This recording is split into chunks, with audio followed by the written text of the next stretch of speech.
Buenas tardes a todos, bienvenidos a un nuevo programa de La Silla del Director de Cinedanía. Hoy nos acompaña Claudio Zulián, que es director del documental Constelación Portabella, que se estrena ahora y que, bueno, pues que recorre un poco la vida y obra, sobre todo la obra y el aspecto político de un personaje que yo creo que a lo mejor para el gran público no tiene la relevancia que debería tener, porque ha sido una persona realmente productiva y ha sido muy... si ahora cuando hablemos os vais a dar cuenta de la cantidad de cosas que ha hecho Pere Portabella, que es el protagonista de este documental. Eh, bueno, y que para hablar de él, de esta película, pues tenemos a su directora, Claudio Zulián, que está aquí con nosotros. Muchas gracias, Claudio, lo primero, por estar aquí. Gracias a ti, Daniel, y al programa. Bueno, para arrancar, yo creo que, y si hay alguien del público o del espectador que no conozca bien quién es Pere Portabella, porque todavía vive, no estamos haciendo un homenaje a una persona fallecida, ni mucho menos, es una persona muy mayor, pero todavía está ahí dando guerra. Y bueno, pues me gustaría que tú le definieras un poco a Pere Portabella, un poco tres líneas o cuatro las que tú consideres sobre él. Sí, Peras pertenece a esa estirpe de cineastas centenarios, ¿no? Como Manuel de Oliveira.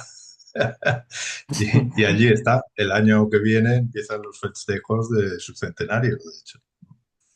O sea que habrá ocasión en varios. Lo digo también porque es interesante saber que como hay una comisión del centenario de Pere Portabella, habrá ocasión de ver sus películas y probablemente ver este documental también. Dicho esto, Pera es o sea, teniendo en cuenta que va a hacer 100 años dentro de 2 años, de año y medio, os podéis imaginar que es alguien, digamos, que en su juventud y en su madurez han coincidido con los años eh, 60, 70, 50, 60, 70, ¿no? Y en esos años ha tenido dos grandes actividades que a veces además se han solapado y otras veces han sido como abandonada una para hacer la otra, que ha sido primero productor y luego director, ¿no? Como productor, que es por donde empezó él su carrera, fue productor nada menos que del Cochecito y de Viridiana, por ejemplo, y de Los Golfos, de la primera película de Carlos Saura. Mm. El haber producido Viridiana le atrajo los rayos y las maldiciones del régimen y no se tuvo que exilar, pero casi, porque digamos el régimen le hizo la vida imposible aquí. Y estuvo unos años en Italia y acto seguido volvió aquí para dirigir sus propias películas de corte ya muy evidentemente experimental. Cuando decimos esta palabra, cosa que él rehusaría de decir que era experimental su cine, ¿no? Porque el de cine, una cosa es que haga cine en los márgenes y otra cosa es que haga cine marginal, ¿no? No es lo mismo, ¿no? Y pero, digamos, vuelve a España y empieza a hacer cine experimental y vuelve a España en la mitad de los años 60 y en el mismo acto, digamos, también empieza a participar en la lucha antifranquista. Eso, digamos, se ha perdido un poco también, lo que significaba aquello en términos de peligro, en términos de dificultades, en términos, en general, de haber estado en la cárcel, por ejemplo, ¿no? Perá pisó la cárcel en más de una ocasión. Y aunque él, con su espíritu vital, y en el documental se recuerda ese periodo, ¿no?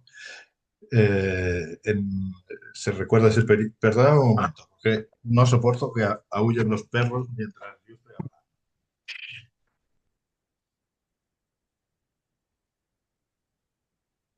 Y encima son los perros de los vecinos. No son ni siquiera mis perros. Perdona el No, corte. no pasa nada, no pasa nada. Sí, que me está, distrae. claro, Sí, sí, sí. entonces, o sea, se ha perdido lo que significa, y aunque Pera con su espíritu vital y con su alegría cuenta en el propio documental, ¿no? Como estuvo en la cárcel él con Carles Santos y con otro centenar de personas en una redada que los pillaron, que fue muy famosa, la redada de los 113, y que como en la cárcel, aparte de seguir con sus actividades políticas, encontró un piano desafinado y se dedicó con Carles a tocar Bach en la cárcel, ¿no? De todas maneras, eso significaba peligro de, peligro de muerte directamente, ¿no? Porque en aquella época había desaparecido, ¿no?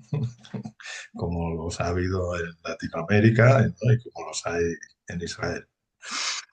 Eh, Luego, como mucha gente de su generación, pasa de la lucha antifranquista a la política institucional y es miembro de la primera de las Cortes Constituyentes, tanto es así que en la Constitución española está su firma, ¿no? Él es senador, participa, además, él lo cuenta en el documental, como está muy orgulloso de haber sido uno de los muñidores de la eliminación total de la pena de muerte de la, en la Constitución española, ¿no? De manera que vemos allí, ¿no?, cómo produce a lo largo de los años 60 una serie de obras fantásticas, muy atrevidas, en las que participan de todas maneras actores de renombre de la época, como Lucía Bosé, como Mario Cabré, ¿no? Y al mismo tiempo participa en la lucha antifranquista. Cuando entra en la política institucional durante unos 10 años, más o menos, deja de lado el cine. Y él mismo dice que no podía con las dos cosas. Digamos, que entrar en la política institucional para un novato, ¿no?, era una tarea realmente compleja y además yo me imagino que todos los que hicieron ese salto se debieron sentir muy responsabilizados, porque evidentemente estaban dándole una forma, todo lo criticable que se quiera, pero una forma al futuro institucional de España. Ujú. Y entonces deja el cine durante unos años y luego vuelve al cine. Y vuelve al cine con una obra de una lucidez y de una capacidad de previsión fantástica, porque en el 89 estrena El Puente de Varsovia. El Puente de Varsovia, que es una reflexión muy, ¿cómo decir?, muy, no diría cínica, porque el cínico ópera no ha sido nunca, pero sí desabusé, como dicen los franceses, ¿no? Como que ya lo ha visto de que va sobre justamente todo lo que fue la política de la transición. Y lo saca en el año 89, que es el año que cae el muro de Berlín. Quiero decir que esto nos demuestra hasta qué punto Opera ha tenido siempre unas antenas fantásticas para percibir las transformaciones de la época, ¿no? A partir de, a partir de allí, pues va haciendo a la vez alguna cosa de política institucional, cada vez menos, aunque se mantiene en segundo plano y es muy activo en comisiones de cultura y cosas así. Y por el otro lado, sigue produciendo, aunque menos, unas obras magníficas. Entre ellas, por ejemplo, yo creo que la cumbre de este segundo periodo es Danza, ¿no?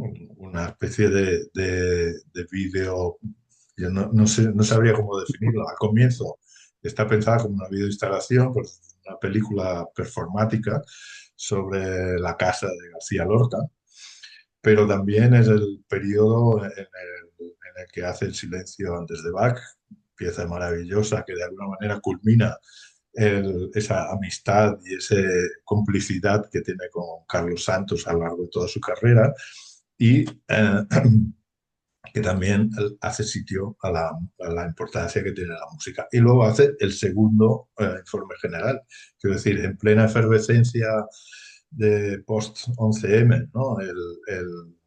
En época así de auge de Podemos y del proceso en Cataluña, etcétera, etcétera, él hace un documental en donde propone un análisis fílmico-político de lo que eran en ese momento las preocupaciones que circulaban en el ambiente político y cultural español.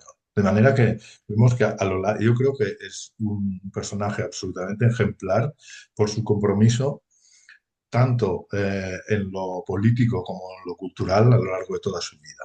Dicho esto, hay que decir que él mismo dice que nunca ha tenido carnet de ningún partido, aunque siempre ha estado más bien a la izquierda, porque nunca ha cedido a la tentación de hacer cine directamente político, cine de denuncia, ¿no? Él ha pensado, y en esto yo creo que es una de las cosas que realmente me une a él, y es por la que me ha interesado tanto hacer este documental, él ha pensado que la verdadera política del cine es hacer crítica del lenguaje cinematográfico, no tanto explicar cosas políticas a través de lenguajes que muchas veces en las películas políticas son muy convencionales, ¿no? Sí. Sí, sí, no, además es que él es de sus obras, pues, como tú decías, a él no le gusta que lo llamen experimental, pero es que es muy inclasificable. O sea, quiero decir, es muy difícil ponerle un adjetivo a su cine porque él no es convencional, no sigue unas reglas, no hay un guión que sea comercial, tradicional. Él tiene otra filosofía de lo que es el cine, ¿no? En donde la imagen también tiene mucha fuerza. Y la verdad es que en ese sentido es un valiente, y más en la época en que él ha hecho estas películas y en que se ha atrevido a hacer un cine distinto, ¿no? Entonces, quizás eso por un lado le haya perjudicado, entiendo, ¿no, Claudio? De cara a un ámbito más comercial, más generalista, pero también ha ayudado a muchos, yo creo, a nuevos talentos, nuevos directores y tal, que han visto en él otra vía, ¿no? Por la que seguir, que se sale de lo convencional, ¿no? No sé si tú lo ves un poco por ahí. Sí, pero hay que tener en cuenta que el público de los años 60-70 era un público muchísimo más dispuesto a ver cosas extrañas que el de ahora, ¿no? El público de ahora que está como muy encuadrado por y más ahora, ¿no? Está muy encuadrado por las plataformas de streaming que nos sirven la misma sopa una vez tras otra, aunque sea técnicamente súper bien hecho, etcétera, etcétera, ¿no? Pero estamos en un momento de cine extremadamente convencional, de que quedará algo quizás, ya veremos, ¿no? Pero, y en esto el cine siempre ha tenido, ¿no? Los momentos de más ruptura y los momentos más convencionales, ¿no? Solo hay que pensar que le pasó esto a Hollywood también, ¿no? En los años 60 fue el momento de la gran crisis del Hollywood clásico y hasta que llegó gente como, como Coppola, ¿no? Y Lucas y lo renovó todo, ¿no? O Scorsese, Sí. las primeras películas. Luego también ellos han hecho cosas más convencionales, ¿no? Quiero decir que no es ninguna novedad, porque en esto siempre aparece la idea de un antes del cine y de un cine que muere. No, el cine está vivo y tiene sus altibajos y siempre ha sido así. Pero hay que tener en cuenta que en los años 60-70 el público estaba mucho más dispuesto a ver cosas extrañas. Y en este sentido, además, había una pasarela entre el compromiso político y el ver películas de facturas no convencionales. Quiero decir Ujú. que en ese momento había más público, Sí, dispuesto a sí. ver esto. Solo basta Bueno, recordar, que estamos aquí entre cinéfilos, ¿no? Basta sí. recordar que Blow Up de Antonioni fue un taquillazo, que el público de ahora de Blow Up y debe decir que no entiende nada, ¿no? Sin Oye, embargo, oye. fue un taquillazo, ¿no? Sí, sí, sí, sí, es verdad. O sea, es verdad que a lo mejor por tanta represión y tanta situación en la que solo podías ver un determinado cine muy concreto, muy cortado, eh, ver cualquier cosa que se saliera de todo eso ya generaba un interés tremendo, ¿no? O sea que... No, no creo que fuera solo la hipótesis de que el poco aspiraba a ver algo más, ¿eh? Yo creo que había una hipótesis de disponibilidad y de deseo. Piensa que los 60 fueron unos años de profunda renovación cultural y Mm, política sí. a nivel mundial. Y en Ujú. esto yo creo que no es ninguna casualidad que el público también estuviera dispuesto a ver cosas extrañas, ¿no? Mis padres, que no eran ningunos atrevidos en términos culturales, fueron a ver en la época que se estrenó Teorema de Pasolini. Y me explicaron que fueron a ver Teorema de Pasolini, no entendieron nada. Y cuando volvieron a casa, lo que hicieron fue ir a la librería a comprar el libro, a ver si lo entendían mejor. Quiero decir que la actitud del público de entonces, ¿no? Era una actitud mucho más dispuesta a encontrar estímulos y sugerencias en la cultura sobre las nuevas formas de vida que se estaban materializando en Europa y a nivel mundial.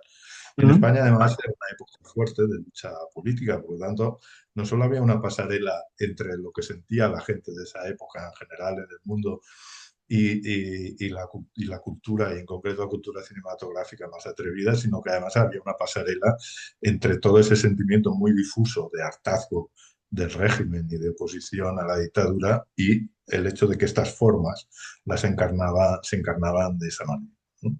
Y Pera fue justamente, yo creo, que un caso, además un caso muy especial, porque, por ejemplo, lo que le diferencia de la Escuela de Barcelona en términos de factura de sus películas es justamente esta sensibilidad política. En la Escuela de Barcelona no se ocupaban de las transformaciones culturales, pero de la política pasaban un poco, ¿no? Mientras que para Peras siempre fue un asunto fundamental, pero entendido, y por eso todavía estamos hablando de él, entendido como renovación del lenguaje, no como que te voy a explicar que estoy haciendo una lucha antifranquista, ¿no? Mm. Aunque obviamente hay rasgos de su lucha antifranquista en su película, ¿eh? Hay rastros, digamos, pero no es el centro del asunto, ¿no? Mm. Y en Y, este sentido, digamos, creo que pertenece a ese selecto grupo de cineastas que de alguna manera tocan la raíz del cine, se acercan a por qué el cine es cine, mm, ujú, ¿no? a la esencia. Sí, o sea, decir, ¿cómo es el cine? ¿No? ¿Qué quiere decir hacer cine? ¿Qué es esto de grabar cosas y luego juntarlas y que los planos te expliquen algo, sí o no, ¿no? O cómo lo explica en los planos y el sonido, porque sabes que Pera, por ejemplo, el trabajo sobre el sonido es fundamental, no solo como la música, sino como Mm. el desincronizar, el no hacer que los diálogos coincidan en el momento en que se dicen y cosas así, ¿no? O sea que hay toda una serie de procedimientos hechos para tocar la raíz de por qué el cine es cine. Y en tanto que tocas de verdad esa raíz, te vuelves un cineasta intemporal, Claro. porque esa raíz siempre es la misma y esa pregunta nos la hacemos todos los que amamos el cine, tanto si eres de los que lo ven como si eres de los que lo hacen. Y Pera, ¿qué ha visto el documental? ¿Te ha dado Sí, sí, sí. algún feedback que le ha parecido? Sí, Porque él creo que no era muy dispuesto a que hicieran documentales sobre él, ¿no? Yo creo que este debe ser el primero que se hace, ¿no? Entonces, el primero que lo ha conseguido, sí. el primero, o sea, ya eso ya es un mérito, eso ya para empezar. Pero ya saber la opinión de Pera cuando la ha visto, que yo creo que él es una persona muy, bueno, es sincera, yo creo, cuando dice las Sí, sí, cosas. sí. Hubo varios intentos y hubo allí las chispas que tocan, ¿no? Entre creadores, ¿no? Porque Peras estaba entre el deseo suyo de director de hacerlo como él decía y entre el hecho de tener que admitir que no era él el director de este documental, ¿no? Sí, claro. Pero, pero todo esto ha dado lugar a discusiones muy fértiles y ahora lo ha visto y le gusta, ¿no? En eso no estamos contentos todos, pero es cierto que no ha habido, digamos, que ha costado un poco convencerle, ¿eh? Ha habido así, incluso un poco de decir, bueno, tú me dices que no, pero yo sigo adelante y luego hablamos, ¿no? Vale, vale, ¿no? Este tipo de cosas, ¿no? Pero hay que decir que Pera tenía un poco de reparo, entre otras cosas, porque vista la edad que tiene, me decía, no, yo es que no quiero que esto sea la losa de mi carrera, ¿no? Porque él sigue pensando, ¿no? Sigue pensando Joder, en, qué vida. Mm. en hacer cosas, ¿no? Ahora, hay que decir también que creo que una de las razones por la que he acabado haciéndolo yo, este documental, es porque mi carrera y la suya tienen como rasgos análogos en varios campos. Por ejemplo, él ha tenido, a partir del siglo XXI, a partir del año 2000, 2004 en concreto, que se le hace una exposición importante en el MACBA, ha tenido una especie de segunda vida en el ámbito del arte contemporáneo, ¿no? Todo su cine e incluso esta pieza Mudanza de la que hablábamos le vino de un encargo del ámbito del arte contemporáneo, ¿no?